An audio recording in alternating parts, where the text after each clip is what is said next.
তো guys welcome to my another blog video. আজকের ব্লগটা হচ্ছে একটা স্পেশাল ব্লগ। আজকে আমরা ভ্রমণ করব নীলফামারী থেকে ঢাকা জয়দেবপুর রেলওয়ে জংশন দেন ময়মনসিংহ। তো এই মুহূর্তে আমি আছি নীলফামারী রেলওয়ে স্টেশনে। সকাল 6টা 40 মিনিট বাদে ঢাকার উদ্দেশ্যে ছেড়ে যাওয়া চিলাহাটি এক্সপ্রেস জাস্ট সময় মতো চলে আসছে এবং আমরা যাত্রা শুরু করলাম। স্রষ্টার অপরূপ সৃষ্টি, আর এই সৃষ্টিকে দেখতে হলে অবশ্যই আপনাকে ভ্রমণ করতে হবে ট্রেনে, কারণ ট্রেন ভ্রমণেই আপনি দেখতে পাবেন এদেশের মানুষের জীবন বৈচিত্র্য।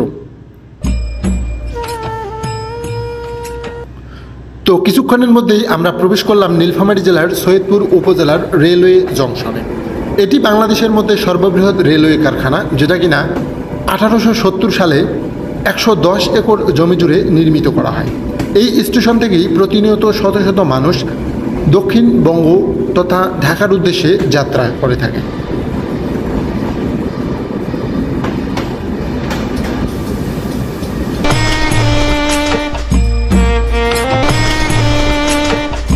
সৈয়দপুরের পরই আমাদের next station Parbatipur railway station.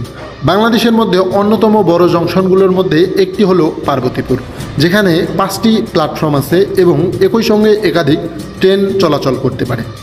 এবং বাংলাদেশের মধ্যে যতগুলো পেট্রোলিয়াম জাতীয় পদার্থ, পেট্রোল, অকটেন, ডিজেল অথবা অন্যান্য খনিজ পদার্থ, সেগুলো কিন্তু পার্বতীপুরে মালগাড়ির মাধ্যমে পরিবহন করা হয়ে থাকে। কারণ ট্রেন ভ্রমণে আপনি দেখতে পাবেন এরকম সবুজ প্রকৃতি, তার সাথে একই ছাদের নিচে সারা দেশের মানুষের সাথে চলাচল করার একটি সুযোগ। পরপরই আমরা চলে গেলাম বড়পুকুরিয়া কয়লা খনির পাশ দিয়ে। এটাই হচ্ছে সেই বড়পুকুরিয়া কয়লার খনি, বাংলাদেশের মধ্যে সর্ববৃহৎ কয়লার খনি, এবং এটার পাশ দিয়ে জাস্ট ওয়াও, ভিউটা দেখেন, জাস্ট ওয়াও।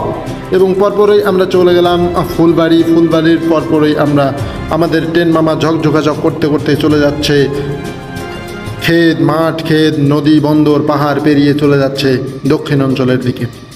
আর একটা কথা, আপনি উত্তরবঙ্গে আসবেন আর ধান ক্ষেত সেই সাথে কৃষি কোনো কিছু দেখতে পাবেন না, এমনটা কিন্তু হতে পারে না।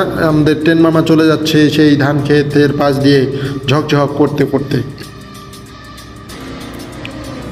পরপরই আমাদের ইন্ডিয়ান বর্ডার ঘেঁষে কিন্তু আমরা হেলি দিয়ে প্রবেশ করতেছি। এই দেখা যাচ্ছে বিএসএফ, তারা কিন্তু ইন্ডিয়ান বর্ডার পাহারা দিচ্ছে এবং আমাদের ট্রেন কিন্তু সেই ইন্ডিয়ার একবারে কাছাকাছি দিয়ে চলে যাচ্ছে। এবং পরপরই আমরা চলে গেলাম জয়পুরহাট জংশন, পরপরই নাটোরের কিন্তু একটা ইন্টারেস্টিং ছিল কাঁচাগোল্লা। দেন আমরা ঈশ্বরদী বাইপাসে একটু ওয়েট করলাম আন্তনগর ট্রেনের অপেক্ষায়, এবং পরপরই আমাদের সবুজ প্রকৃতিকে উকি দিয়ে আমাদের ট্রেন চলে যাচ্ছে সেই